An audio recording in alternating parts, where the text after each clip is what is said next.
This month on AnimeCons TV, we talk about Otakon 2011. We interview Jim Kaposztas, the inventor of AMVs. And you could win your own Android phone.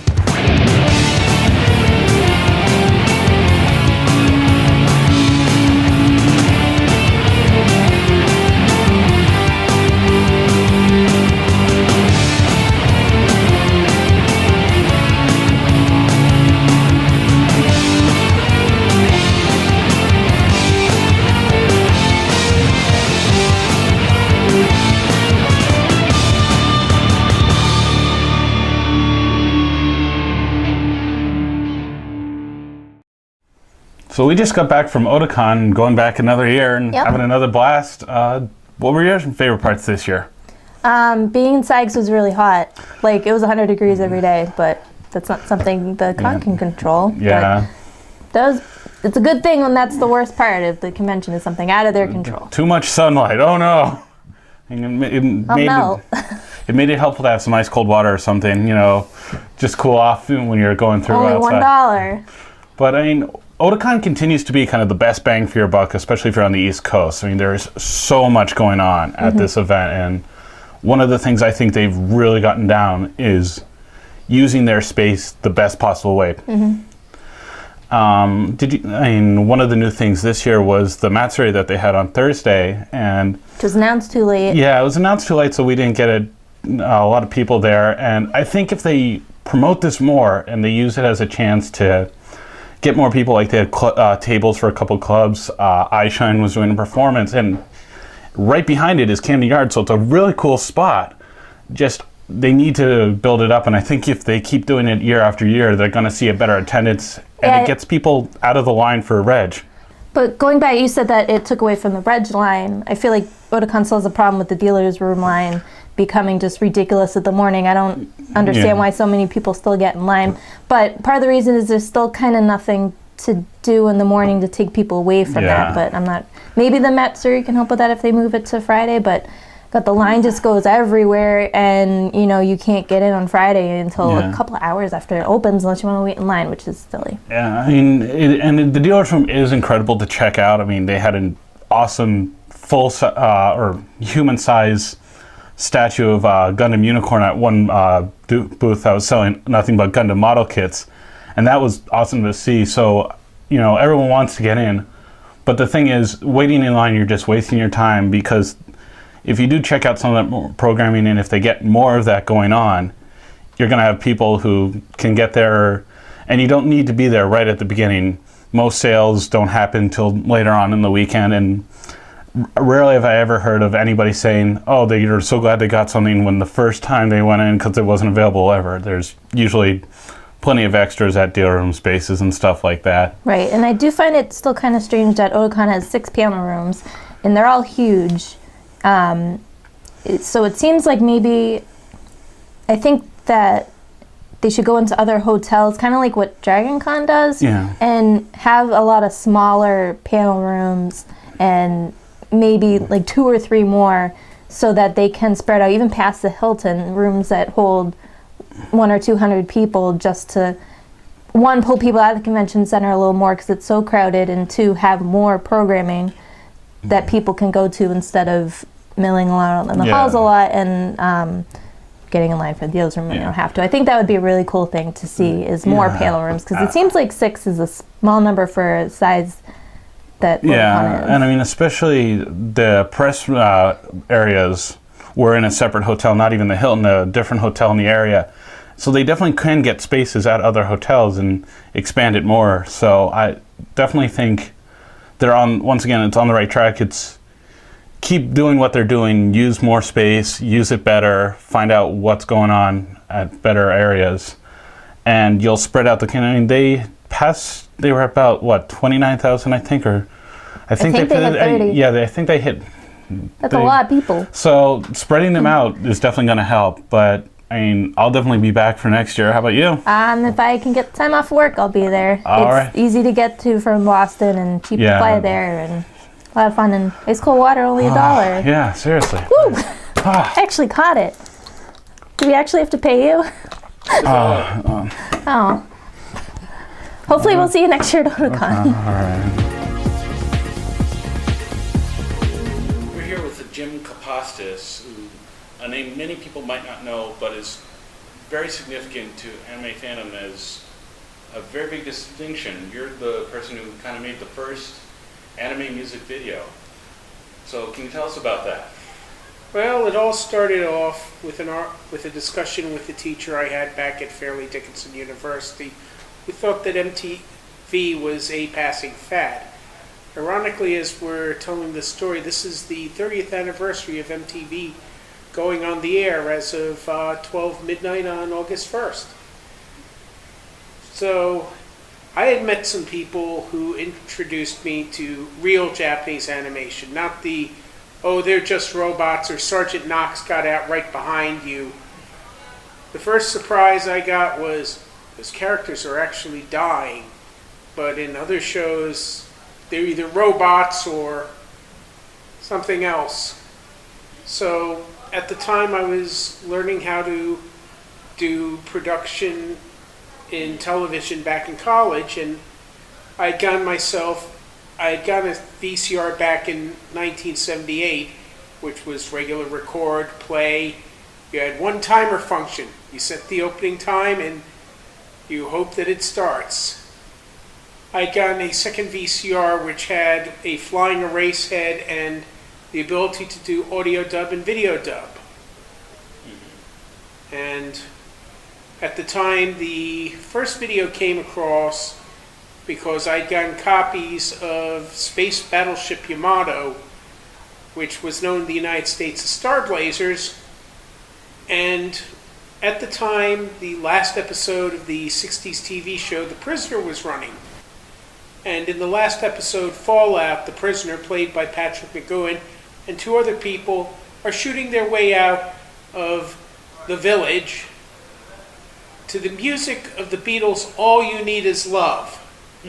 So with that in mind, and all of these violent scenes from all of these episodes and movies of Space Battleship Yamato, I just started cutting together random violent scenes done to All You Need Is Love. And that's how the first video came after that. And then other ideas slowly came up, like the first comedy video where you had the Yamato, or at least the Argo, having trouble deciding who had the right-of-way versus the USS Enterprise. Needless to say, the Argo lost. Mm-hmm. So you've been going to conventions for a while. What was your first convention experience, anime or otherwise? Well, my first convention, the first two conventions I went to were in January and February of 1976. The first one was a Star Trek convention that Ticketmaster, or at the time Ticketron, outsold by 20,000 tickets. The two things I remember about it were, one, that was the first convention anyone ever heard the original cast say that they were going to do this movie, which later on turned out to be Star Trek the Motion Picture. And also coming out of a room and seeing massive amounts of people shoulder to shoulder, stuck, not moving, almost like Otakon. So I decided to go out the fire stairs, and as I'm going out the fire stairs, I end up in the lobby. I'm coming across the lobby, and going in as I'm leaving the hotel is the New York City Fire Marshal, who shut down the convention 10 minutes after I left because they crammed 27,000 people into a space that's only supposed to hold 7. A few weeks later, I went to another Star Trek convention where you had the original cast there, and I actually got to meet Gene Roddenberry. Anyway, getting back to... So your first conventions were Star Trek conventions. How about your first anime convention? What was that experience like?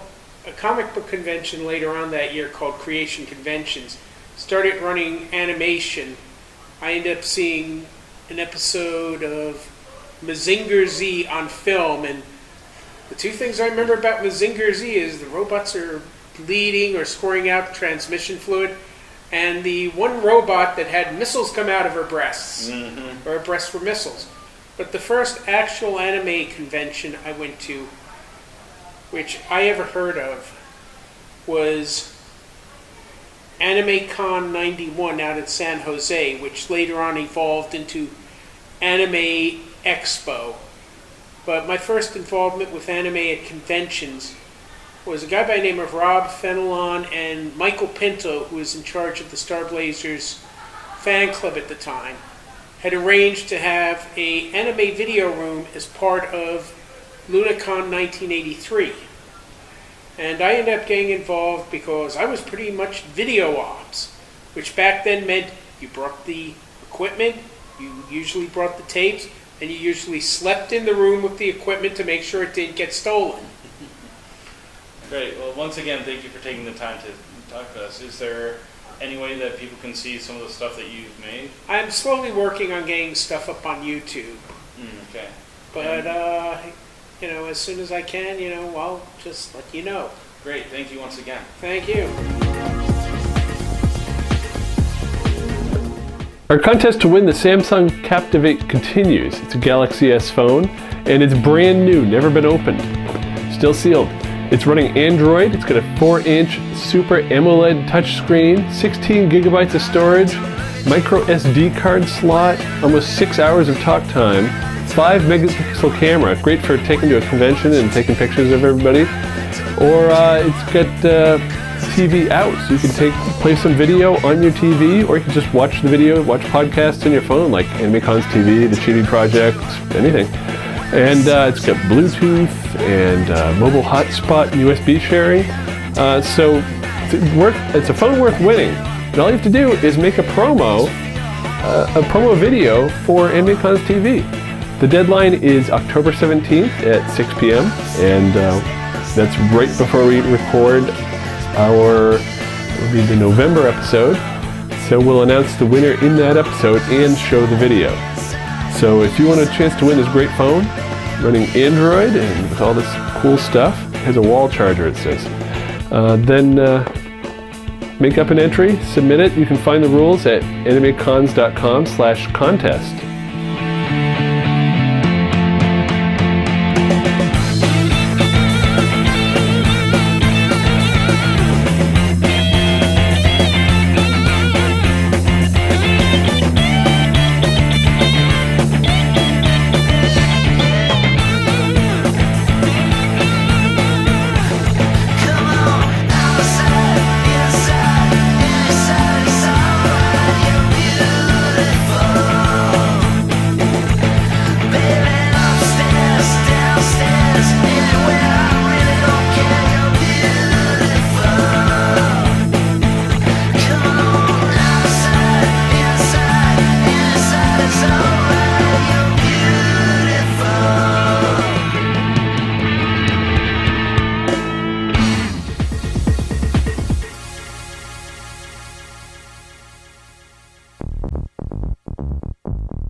It's voicemail time! Yay! This part of the episode where we get one of the wonderful voicemails from you, and we do have a very sweet one this time.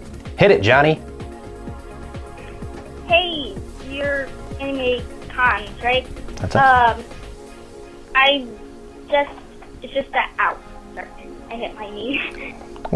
I missed you guys at ConnectiCon, and I can't believe I missed you. But I think I popped up in one of your interviews. I was the girl with the red jacket, so just keep an eye out for me. I really love you guys. Aww. And so, I I'll see you next year in the Anime Boston. I'll try to say hi. So, bye. Bye. Like I said, a very sweet voicemail. Nice change of pace for us. Don't forget to ice that knee. Oh yes. Hope that knee's better. So, if you want to see more of us, And why wouldn't you?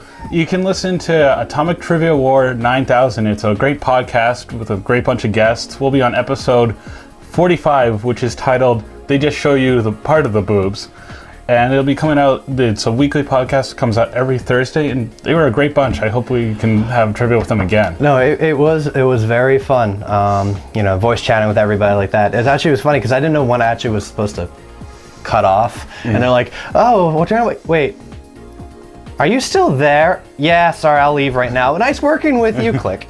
Well, you're not going to hear that. But no, they're a great bunch of guys. The trivia subjects are very far and vast between. So each episode is just very dynamic in terms of subject matter. So you should check that out. But next month, we're going to talk about VIP badges, should they be a part of AnimeCons. We also have an interview with J. Michael Tatum. We'll be talking about how to order wigs online, which is very relevant to this. So remember, leave us a voicemail. You can call us at 762-ADEQUATE. That's 762-233-7828. Follow us at AnimeCons TV on Twitter. And visit our website at animecons.tv. And we also could possibly, I can't talk when I'm reading. You're pulling the table up. Let's try that again. Smash! So welcome to the Trivia Project. From what I've heard, it was a good first attempt. Oh, hey, some ice cold water. Owe you $1? You should thrown it at us. Now we gotta start over. For the season is how to order a wig. And remember, okay, I'm messing up here. Did we want to do the trivia thing? The trivia thing before this. Okay, see, we should have.